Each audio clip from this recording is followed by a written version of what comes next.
En aquel tiempo dijo Jesús a sus discípulos: si el mundo os odia, sabed que me ha odiado a mí antes que a vosotros. Si fuerais del mundo, el mundo os amaría como cosa suya. Pero como no sois del mundo, sino que yo os he escogido sacándoos del mundo, por eso el mundo os odia. Recordad lo que os dije: no es el siervo más que su amo. Si a mí me han perseguido, también a vosotros os perseguirán. Si han guardado mi palabra, también guardarán la vuestra. Y todo eso lo harán con vosotros a causa de mi nombre, porque no conocen al que me envió. Palabra del Señor. Gloria a ti, Señor Jesús. ¿Por qué el mundo odiaba a Jesús? Bueno, le odiaban sobre todo los judíos, que era el mundo en el cual él se desenvolvía. El motivo principal es que era hijo de Dios y eso para los judíos era una blasfemia. Esa es la definitiva causa de su condena en ese juicio ante Caifás después de haberle apresado en el huerto de los olivos. Pero esta no era la única causa. Le odiaban porque cambiaba cosas en la ley. Por ejemplo, en la ley estaba permitido el divorcio. Jesús estaba en contra del divorcio. En la ley estaba permitida la venganza. Jesús hablaba incluso de poner la otra mejilla y no solo de perdonar al enemigo.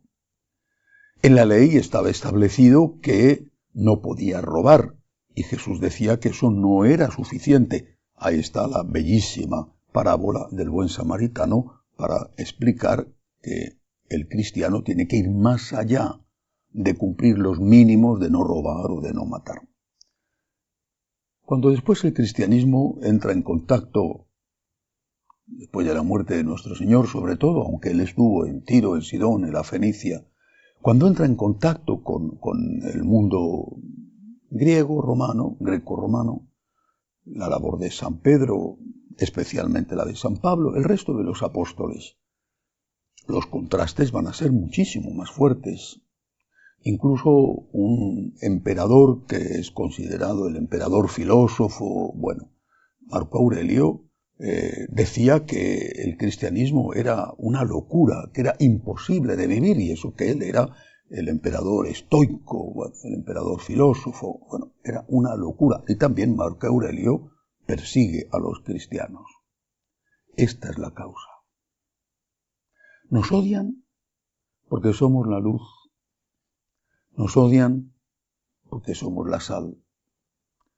Nos odian porque lo que les recordamos no les gusta escucharlo. Esta es la causa. Y tenemos que saberlo y no asustarnos. Esta es la causa. Cuando en el siglo V un gigante del pensamiento a nivel no solamente eclesial, sino a nivel del pensamiento mundial, como fue San Agustín de Hipona, cuando él reflexiona, entre otras cosas, sobre lo que se conoce como libre albedrío, es decir, la libertad de la persona para tomar decisiones, por muy condicionada que esté por las circunstancias, reflexiona también sobre la gracia de Dios, que le conoce como el doctor de la gracia.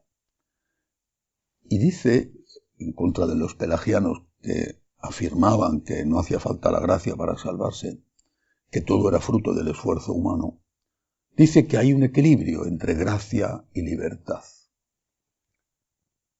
Necesitas saber a dónde vas. Y tienes que querer ir ahí. Si no sabes a dónde vas, es decir, si no tienes la luz que te da la naturaleza o la luz que te da la revelación para distinguir el bien del mal, pues puedes estar cometiendo barbaridades, crímenes, sin tener mala conciencia, con lo cual sin posibilidad de cambio. Necesitas saber a dónde vas, pero además de saber a dónde vas, necesitas la fuerza para recorrer ese camino. Esa es la gracia, pero esa gracia no actúa en ti como si fueras un autómata. Actúa en ti con la colaboración tuya. Puedes colaborar con la gracia o rechazar a la gracia. Esto esencial en el pensamiento cristiano. desde el origen, pero puesto negro sobre blanco, es decir, escrito y reflexionado por el gigante San Agustín, esto está hoy en un completo entredicho y descrédito. He leído hoy un artículo de un biólogo, bueno, será un biólogo conductista, porque yo también soy biólogo, pero este biólogo dice que la libertad no existe, y dice que las cosas que hacemos, buenas o malas, ni son meritorias las buenas, ni somos culpables de las malas. Estamos determinados, todo es biología, todo es química. Si matas a alguien, no eres responsable de haberlo matado. Si engañas a tu esposa o a tu marido, no eres responsable. Si pones una bomba, no eres responsable. Por supuesto, si robas o si te aprovechas del cargo público para enriquecerte, si eres un tirano, si matas a miles y miles, no eres responsable. Aunque la teoría de este biólogo es así de descarnada y de cruda, de tal forma que seguramente en la mayoría provoca rechazo, sin embargo es lo que está en el fondo del pensamiento contemporáneo. Yo no soy responsable. ¿De quién es la culpa? Pues la culpa será de la educación que me dieron en mi casa. La culpa será de los profesores que tuve.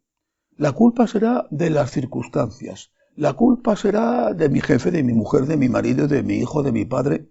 Siempre la culpa es del otro. En cambio, nosotros decimos, por supuesto que esas circunstancias existen, influyen y muchas veces condicionan o hasta puede ser que excluyan, una persona drogada, por ejemplo, que excluyan la culpa. Vale.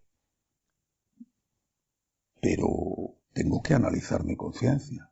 ¿Qué parte de culpa tengo yo en lo que hago? Y también qué parte de mérito. Esto es lo que molesta, lo que irrita, lo que fastidia, lo que hace que nuestros enemigos quieran matarnos, si no físicamente, al menos espiritualmente, moralmente.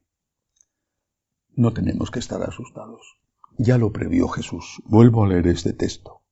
Si el mundo os odia, sabed que me ha odiado a mí antes que a vosotros. Los mártires de los primeros siglos tenían esto muy claro. Cuando San Atanasio escribe en una época en que ya habían pasado las persecuciones, pero todavía había muchos paganos, les dice, pero ¿no veis a esos jóvenes que iban alegres al martirio? Y que iban alegres al martirio porque creían en la vida eterna. ¿De dónde creéis que sacaban esa motivación y esa fuerza? De su fe. Nosotros tenemos que hacer lo mismo. Estamos sometidos no al martirio, en algunos casos, por desgracia sí al martirio físico, pero estamos sometidos al martirio de la ridiculización, de la burla, del desprecio. Ellos, los ateos, los agnósticos,